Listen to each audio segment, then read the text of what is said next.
നമസ്കാരം. ഞാൻ അജു വാരിക്കാട്. ഭൂരാഷ്ട്രതലത്തിൽ സംഭവിക്കുന്ന ഓരോ ചെറിയ ചലനവും ഇന്ന് ലോകശക്തിയായ അമേരിക്കയെ സംബന്ധിച്ചിടത്തോളം കേവലം വാർത്തകളല്ല, മറിച്ച് അതീവ പ്രാധാന്യമുള്ള സുരക്ഷാ മുന്നറിയിപ്പുകളാണ്. ആഗോള സുരക്ഷാ ക്രമത്തെ തന്നെ വെല്ലുവിളിക്കുന്ന ചില നിർണായക സംഭവ വികാസങ്ങളിലേക്കാണ് ഇന്ന് നമ്മൾ വിരൽ ചൂണ്ടുന്നത്. ആദ്യമായി ഓസ്ട്രേലിയയിലേക്ക് നമുക്കൊന്ന് നോക്കാം.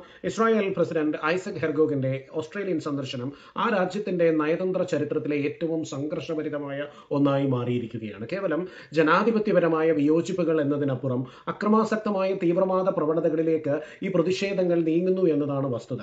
പ്രതിഷേധക്കാർ പോലീസുമായി നേരിട്ട് ഏറ്റുമുട്ടുന്നതും അതിനുപരി ഒരു രാഷ്ട്രത്തലവനെ വധിക്കണമെന്ന തരത്തിലുള്ള പ്രസ്താവനകൾ വരെ ഓസ്ട്രേലിയൻ തെരുവുകളിൽ ഉയരുന്നത് ആഗോള സുരക്ഷാ ഏജൻസികളെ വരെ ഞെട്ടിച്ചിരിക്കുകയാണ്.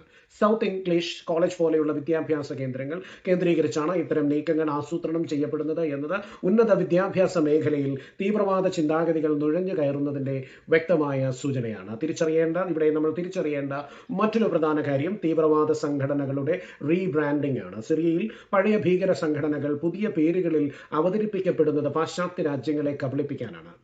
VDCNSY റിപ്പോർട്ട് 2024 പ്രകാരം ആയിരക്കണക്കിന് മുൻ ഐസിസ് ഭീകരർ ഇന്ന് തുർക്കി പിന്തുണയുള്ള സിറിയൻ നാഷണൽ ആർമിയുടെ ഭാഗമായി മാറിയിരിക്കുന്നു.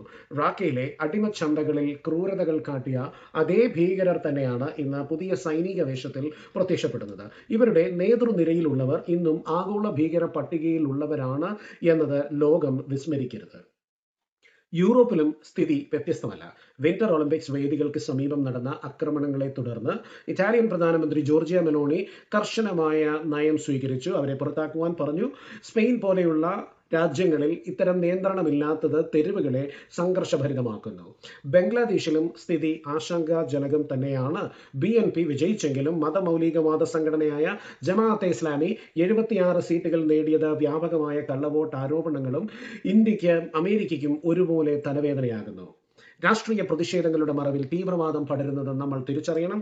ഡൊണാൾഡ് ട്രംപ് ക്ലൈമറ്റ് ചേഞ്ചിനെ കുറിച്ച് പറഞ്ഞതുപോലെ പല ലിബറൽ പ്രതിഷേധങ്ങളും ഇന്ന് തീവ്രവാദികൾക്ക് മറപിടിക്കാനുള്ള വെറും ഫേക്ക് നരേറ്റീവുകൾ മാത്രമായി മാറുകയാണ്. സങ്കീർണമായ രഹസ്യാന്വേഷണ ഏകോപനവും വിട്ടുവീഴ്ചയില്ലാത്ത സുരക്ഷാ നയങ്ങളും മാത്രമാണ് വരാനിരിക്കുന്ന ഭീഷണികളെ നേരിടുവാനുള്ള ഏകമാർഗം. തീവ്രവാദം ഏത് പുതിയ പേരിൽ വന്നാലും അതിനെ പ്രതിരോധിക്കുവാൻ ലോകശക്തികൾ തയ്യാറാകേണ്ടതുണ്ട്.